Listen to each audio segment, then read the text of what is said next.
লাগছে, তাদের মুখ ভারী। কারোর সাথে ঝগড়া হয়েছে নাকি আরি? না না না না, আরে ভাব কিছু হয়নি সভাকবি। আসলে অনেকদিন তো কৃষ্ণনগরে কাটালাম, তাই এবার ভাবছি একটু বিদেশ যাব। আমাদের তো নিয়ে চলুন না। আমরাও যাবো। আরে বাবা, ঘুরতে গেলে আমি নিশ্চয়ই নিয়ে যেতাম, কিন্তু আমি এখন বাণিজ্যে যাচ্ছি। আর আমিও তোমাদের মহারাজের সাথে যাচ্ছি। যাই হোক, আমি তো মাত্র 1 মাসের জন্য বাণিজ্যের কাজে যাচ্ছি। আজ বিকেলে রওনা দিচ্ছি, আর এই কদিন রাজ্যের দেখভাল করবে আমাদের মন্ত্রী। হয়ে গেল। খাজাঞ্চি, মুক্তারনামা নিয়ে এসো তো।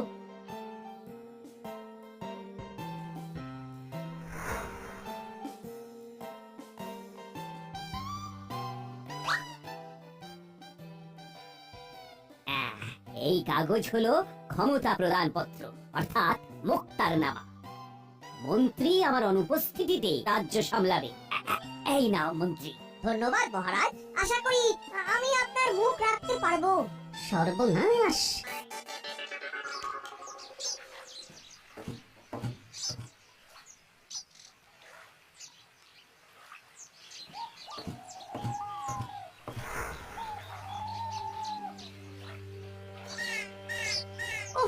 কষ্টে আমার বুকের ভিতরটা ফেটে যাচ্ছে।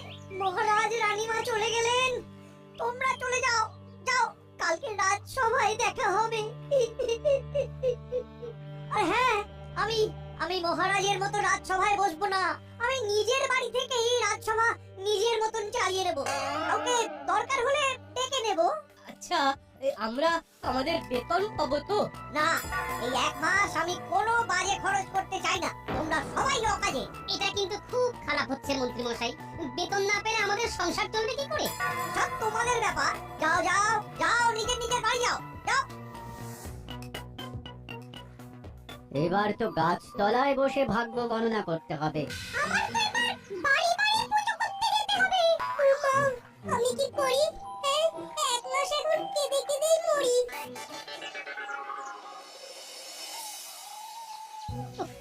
মন্ত্রীটা আর কোনোভাবেই শুধরালো না। মহারাজ যেতেই শয়তানি শুরু করে দিল। এখন 1 মাস হাতে লণ্ঠন। উনি এখন রাজা, তুমি ওনাকে কিচ্ছু করতে পারবে না। হ্যাঁ, রাজ্য থেকে তাড়িয়ে দিলে হিতে বিপরীত হবে। হ্যাঁ, বলছি এখন তো মহারাজ নেই। এই সময় এমন একটা কাজ করে মহারাজকে চমকে দিতে যদি পারো, তাহলে কিন্তু মন্দ হয় না। ঠিকই বলেছো গিন্নি, আমিও তাই ভাবছি, বুঝলে। আচ্ছা, তুমি গতবার শীতে দুটো সুন্দর আসন বানিয়ে দিয়েছিলে, মনে আছে? ওরকম আরো বানিয়ে দিতে পারবে? হ্যাঁ হ্যাঁ, এই দুপুরবেলা তো আমার কোনো কাজ থাকে না গো। অবশ্যই পারবো, কিন্তু তোমার হঠাৎ আসন লাগবে কেন? আসনগুলো বিক্রি করলে কেমন হয়? কিছু অতিরিক্ত টাকা হলে তো মন্দ হয় না, বলো? মন্দ হবে কেন? বরং ভালোই হবে, ভালোই হবে। আমি আবার ভাবছি, রাজ্যের বাকি মহিলাও যদি দুপুরবেলাটা শুলে বসে না কাটিয়ে কোনো একটা হাতের কাজ করতো, তাহলে কেমন ভালো হতো। প্রত্যেকেরই কিছু না কিছু রোজগার হতো। এক কাজ করি, সবাই মিলে একটা জায়গায় সভা রাখি, ওখানেই খোলসা করবো। তোমাকে কিন্তু অনেক দায়িত্ব নিতে হবে গিন্নি। বেশ, তুমি যা বলবে। কি গো গোপাল দাদা, হঠাৎ ডাকলে যে? কি ব্যাপার? তোমার ডাক শুনে চলে এলাম। শোনো, তোমরা যে এসেছো এতে আমি খুব খুশি হয়েছি। আমি চাই আমাদের গ্রামের মেয়েরা সকলে এগিয়ে আসুক, নিজেদের বাড়ির আর হাতের কাজ শেষ করে ওরা এমন কাজকর্ম করুক যেটা ওরা পারবে আর যেটা ওরা জানবে। এইভাবে এগিয়ে এলে ওরা স্বাবলম্বী হবে আর বাড়তি দুটো রোজগার হবে। এতে নারী শক্তির বিকাশ হবে। একদম তাই। গোপাল, হঠাৎ করে তোমার এই রকম চিন্তা হওয়ার কারণ কি? কারণ একটাই, এখন মহারাজ বাণিজ্যে গিয়েছে। এদিকে আমরা যদি ঘরে ঘরে হস্তশিল্পে একটা বিকাশ ঘটাতে পারি, তাহলে মহারাজ পরবর্তীকালে আমাদের বানানো জিনিস বিদেশেও বিক্রি করতে পারবেন। এত বছরই গ্রামে আছি, কাউকে কোনোদিন এই বিষয় নিয়ে ভাবতে দেখিনি। খুবই ভালো বলেছো, কিন্তু কিভাবে এগোনো হবে কিছু ভেবেছো? হ্যাঁ, ওই সেইটা নিয়ে আমার গিন্নি বলবে। বাবা বাবা বাবা, গোপাল, তোমরা কর্তা গিন্নি একসাথে মাঠে নেমে পড়েছো। দারুণ দারুণ। সবার আগে তো আমাদের একে অপরের পাশে থাকতে হবে, সবাই সবাইকে সাহায্য করতে হবে। এই জিনিসটা মাথার মধ্যে গেঁথে ফেলতে হবে যে আমরা একা কিছুই করতে পারবো না। হ্যাঁ, কাল থেকেই আমরা কাজ শুরু করছি। কিন্তু তোমরা নিশ্চয়ই জানো ওই হইচই না করে বরং খুব সন্তর্পণে কাজটা করতে হবে তোমাদের, কারণ এখন এই রাজ্যের শাসন এই মন্ত্রী মশাইয়ের হাতে। আর উনি তো নিজের ছাড়া অন্যের ভালো কোনো দিনই চাইতে পারেন না।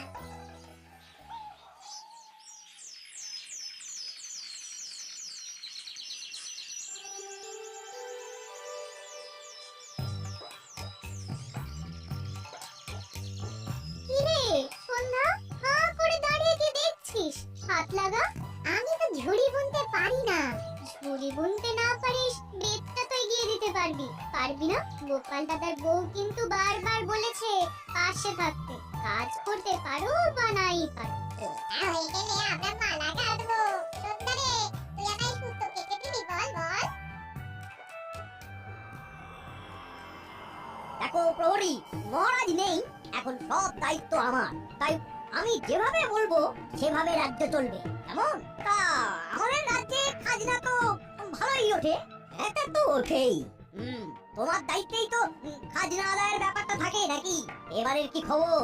এবারে খাজনা গতবারের চেয়ে অনেক বেশি উঠেছে, প্রায় 3 গুণ বেশি। বলো কি 3 গুণ? আর সবচেয়ে গুরুত্বপূর্ণ খবর হচ্ছে অপরাধের হার কমেছে 3 গুণ। মহারাজ বেশ ভালো শাসন করেছেন। সাংঘাতিক ব্যাপার কিন্তু। সবকিছু এত ভালো হচ্ছে কেন?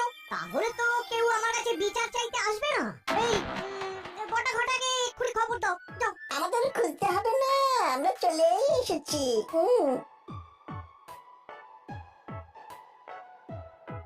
তা আমি রাজা হওয়ার পরে কারো মনে রাগ ক্ষোভের কোনো খবর আছে নাকি?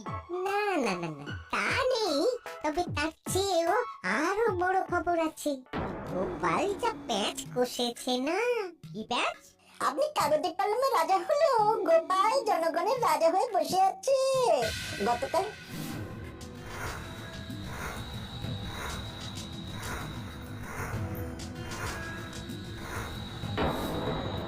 না না না, এভাবে বেশিবার বাড়তে দিলে চলবে না। গোপাল, গোপালের বউ আর বাকি রাজ্যবাসীদের প্রত্যেকটা কাজের ওপর তোদের নজর রাখতে হবে, বুঝলি? তো রাখবই। এখন আপনি রাজা, শুধু আমাদের ওই বকশিসটা এবার হাত খুলে দেবেন লক্ষ্মীকে। ঠিক আছে, আরে সেসব নিয়ে তোদের আর ভাবতে হবে না। যা যা, এক্ষুনি কাজে লেগে পড়, যা।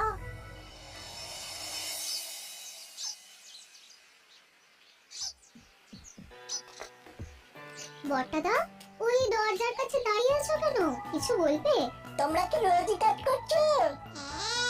সংসারে কাজ সারা হয়ে গেলে সারা সকাল সারা সপ্তাহ কাজ করছি কাজ। জিনিসপত্র বিক্রি করছো কোথায়? গিন্নিমা সপ্তাহে একবার করে হাটে যাবে, সেখানে সব কেনা বেচা হবে। গোপালের বউ তো বেশ কোমর বেঁধেই নেমেছো তাহলে।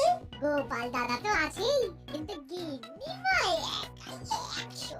তা কেমন লাগছে তোমাদের কাজ করতে? কেমন আবার লাগবে? ভালোই লাগছে, বরং দারুণ লাগছে। তোমরা গ্রামের মেয়েরা কি সবাই খুব ভালো আছো? হ্যাঁ বটাদা, আমরা খুব ভালো আছি। আচ্ছা, কি ব্যাপার বলতো? বটাদা হঠাৎ এত খোঁজ করছে কেন? হ্যাঁ, অবশ্যই। বল বটা ঘটা, হ্যাঁ বল, কি খবর নিয়ে এসেছিস বল। গোপালের বউ তো একেবারে কোমর বেঁধে নেমে পড়েছে। সবাইকে দেখে বেশ খুশি খুশি লাগছে। মহিলা মহল তৈরি করেছে ওরা। আমি এখন এই রাজ্যের রাজা। হ্যাঁ, আর আমরা আপনার সাময়িক মন্ত্রী। শোন, মহারাজ কৃষ্ণচন্দ্র অত্যাধিক প্রজাদরদি ছিলেন, তাই সিন্ধুক ভরাতে পারেননি। সিন্ধুক ভরাতে গেলে প্রজাদের লুটতে হবে। এটা একদম হক কথা বলেছেন। প্রজা খুশি থাকলে রাজা খুশি থাকবে কি করে? সমর্পণ করা জীবনের কোনো মূল্যই নেই। তাই আপনাকে এমন একটা বুদ্ধি ভাবতে হবে যাতে এই 1 মাসের মধ্যে আপনি অগাধ সম্পত্তি করতে পারবেন। প্রচুর পয়সা কামিয়ে চিরকালের জন্য বিদেশ চলে যাবেন। এই তো একটা মনের মতো কথা বলেছিস এতক্ষণে।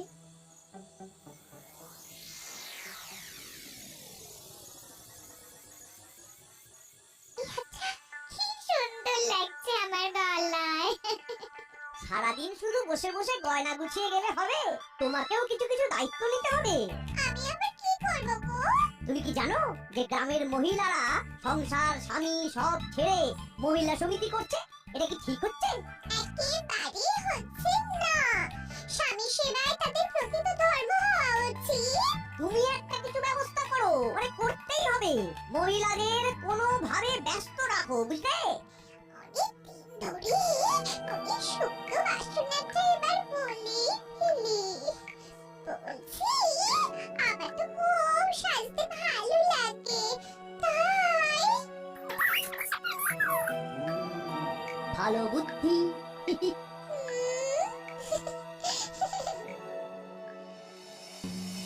শুনুন শুনুন শুনুন, আগামীকাল থেকে গ্রামের সমস্ত মেয়েদের মন্ত্রীগিন্নি সেবায় সময় দিতে হবে। শুনুন শুনুন শুনুন। আজ ঘড়িটা ঝুড়ি শেষ করবই। তোমার কি অবস্থা? আমি তো সকাল থেকে মালা গেতেই চলেছি। আজ একটু টেনে কাজ করবই, যেভাবে। শুনুন শুনুন শুনুন, আগামীকাল থেকে গ্রামের সমস্ত মেয়েদের মন্ত্রীগিন্নি সেবায় সময় দিতে হবে। শুনুন শুনুন শুনুন। সে কি, সংসারের এত কাজ সামলে তো আমরা এইটুকু সময় পাই, সেটাও চলে যাবে? এ তো সাংঘাতিক কথা। এভাবে কি করে হবে? গোপাল দাদার গিন্নিকে শীঘ্রই সব বলতে হবে। হায় হায়, ভগবান কি একবার গরিবদের দিকে তাকাবেন না?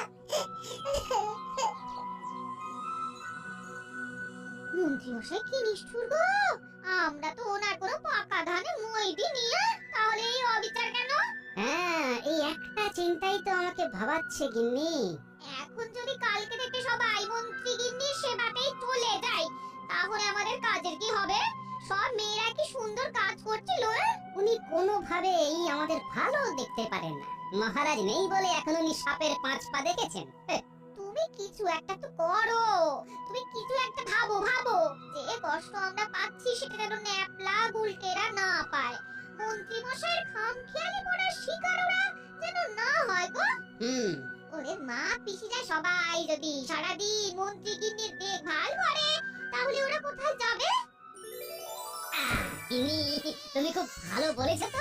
দারুণ একটা উপায় এলো মাথায়। কাল থেকে ওরা সবাই মন্ত্রীর বাড়ি যাবে, কিন্তু বাচ্চাদের সাথে নিয়ে যাবে। ওরা জিজ্ঞাসা করলে বলবে বাড়িতে কেউ নেই ওদের দেখা। আর সাথে এটা কাজ হবে? আমাকে ভরসা করো না গিন্নি। তুমি ছাড়া আর কে আছে আমাদের? ব্যাস, তাহলে ভরসা রাখো, উপায় ঠিকই হবে গিন্নি।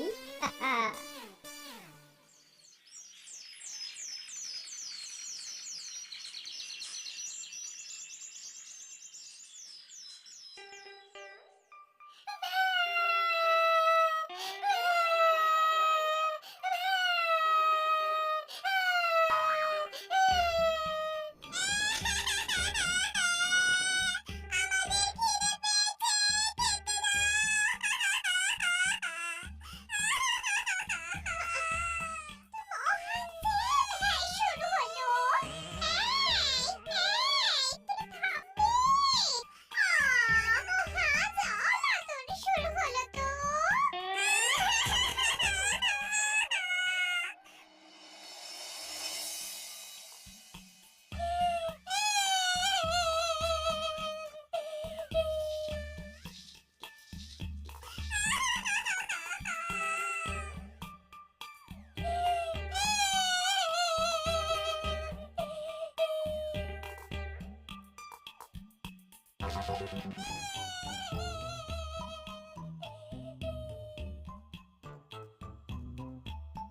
আরে তোমাকে উপায় বার করতে বলেছিলাম, তুমি তো চাঁদের হাট বসিয়ে দিলে। হ্যাঁ, একটা কাজও কি তোমাদের দিয়ে হবে না নাকি? তোমার কথা মতো কাজ করেছি। আর আমি কি করবো? দূর করো, দূর করো সবাইকে। আমি অন্য উপায়ে এদের জব্দ করব। আর আমাকেই মাঠে নামতে হবে। হ্যাঁ,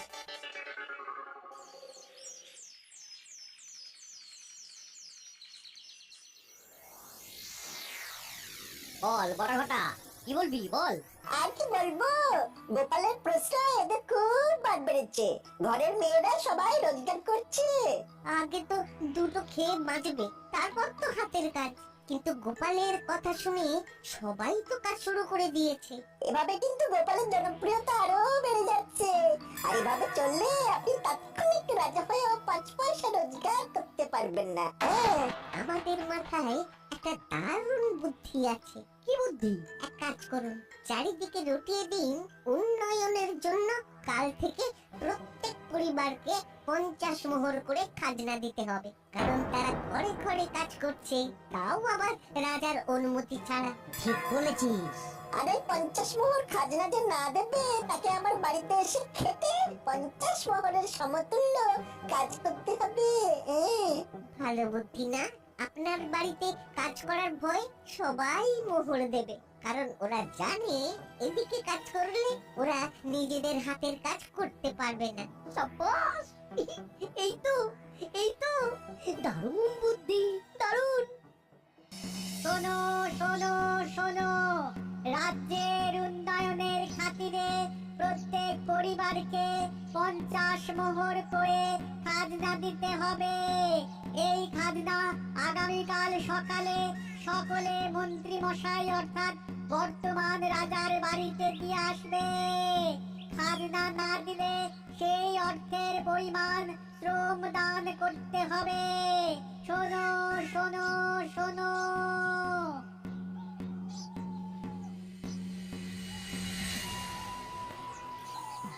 অনেক কষ্টে তো মেয়েগুলো ঘুরে দাঁড়াচ্ছিল, এর মধ্যে আবার নতুন ঝামেলা। গোপাল গোপাল, তোমরা এটা মেনে নিও না।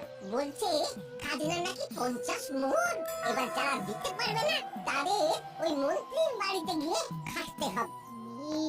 আর প্রশ্নই ওঠে না, ঘুরে দাঁড়াতেই হবে, পারতেই হবে। হ্যাঁ, এই মুহূর্তেই তো আমাদের ঘুরে দাঁড়াতে হবে, আমাদেরই ঠিক করতে হবে আমরা কি করব। তোমরা মেয়েরা কি চাও বলো?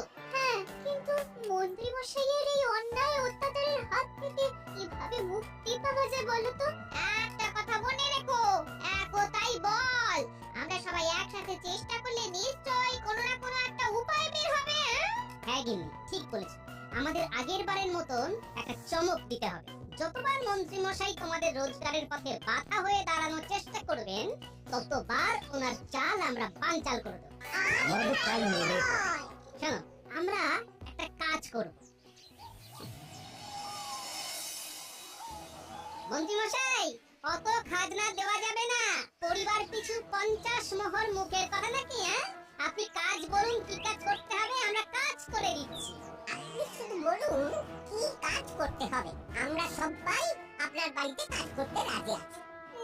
আরে, এ তো আচ্ছা বিপদে পড়া গেল। পুরো রাজ্যের লোক সবাই তো চলে এসেছে। বলুন, আমরা অপেক্ষা করছি। কি করতে হবে বলুন। আমরা সবাই আপনার বাড়িতে কাজ করব। কিন্তু খাজনা দেব না। আরে, তোমরা মোট কতজন আছো? প্রায় সব রাজ্যবাসী আছে। আজকে থেকে আমরা কেউ আপনাকে খাজনা দেব না, তার বদলে আপনার বাড়িতে কাজ করব। এই মাটি করেছে। ও মন্ত্রী মশাই, এত লোককে বাড়িতে জায়গা দেবেন কি করে? তোদের কিছুই করতে হবে না রে, তোদের কিছুই করতে হবে না। তোরা ফিরে যা, ফিরে যা, যা যা যা। আরে, আমি আমার কথা ফিরিয়ে নিলাম, যা। তাহলে তো ভালোই হলো। এই চলো, তোমাদের কাউকে কোনো খাজনা দিতে হবে না। সবাই যেরকম কাজ করছিলে আবার শুরু করো। মহারাজ ফিরে আসলে তখন এর বিচার হবে।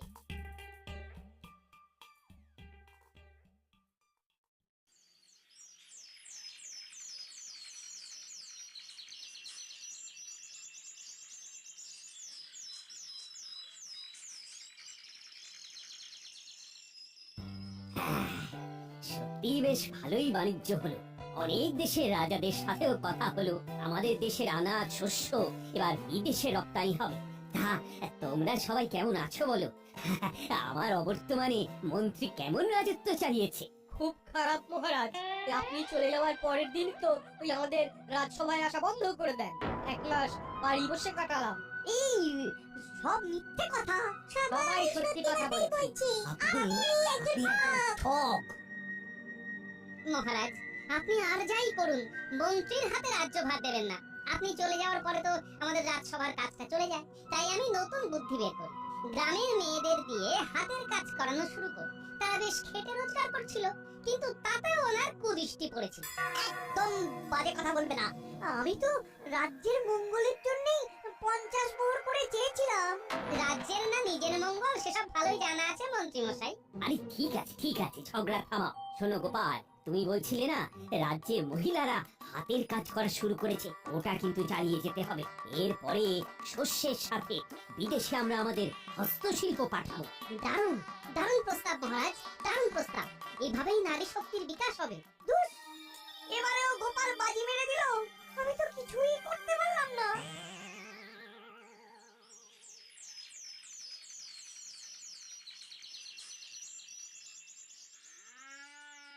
সত্যি গোপাল দাদা, তোমার এই ঋণ কোনোদিন ভুলবো না। এই নাও, এই নাও মিষ্টি খাও। এই নাও গোপাল দাদা, মাংস খাও।